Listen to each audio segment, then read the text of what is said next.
Was Jesus really born on the 25th of December? Well, according to history, the church may have chosen this date for a very different reason. Let's step back in time, almost 2,000 years, and uncover a story that blends faith, politics, tradition, and even ancient celebrations that existed long before Christianity.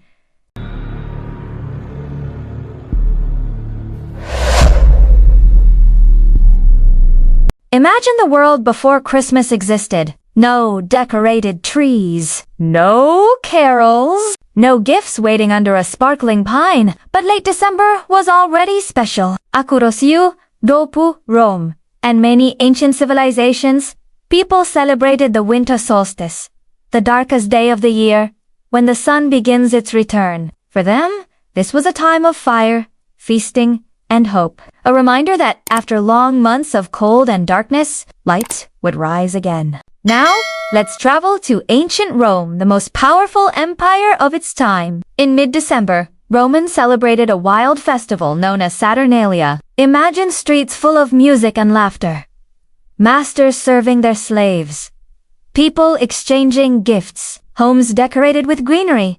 It was chaotic, joyful, and everyone participated. And guess what? These celebrations peaked right around the 25th of December, during a festival for the birth of the sun god Sol Invictus, the unconquered sun. The date symbolized rebirth, the light returning, a new beginning. Meanwhile, Christianity was growing. Quietly, often in secret. Early Christians didn't celebrate Jesus' birthday at all. In fact, for the first 2 centuries, it wasn't even considered important. So how did December 25th enter the picture? Historians believe the church faced a challenge.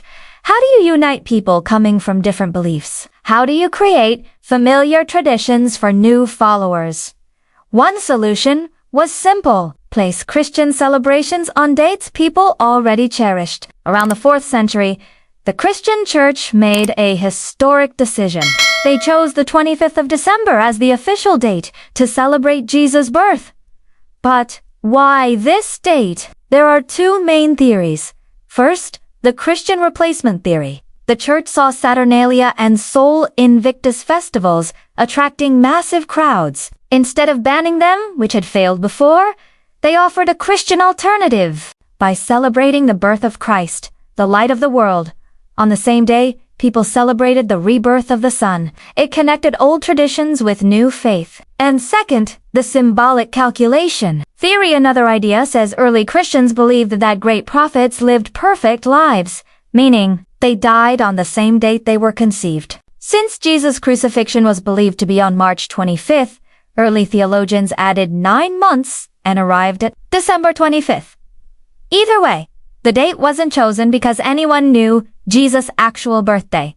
It was chosen for meaning, symbolism, and unity. So, was Jesus really born on December 25th? Most historians say probably not. The Bible gives hints, like shepherds watching their sheep at night, suggesting it may have been a warmer season. But the beauty of Christmas isn't tied to a single date.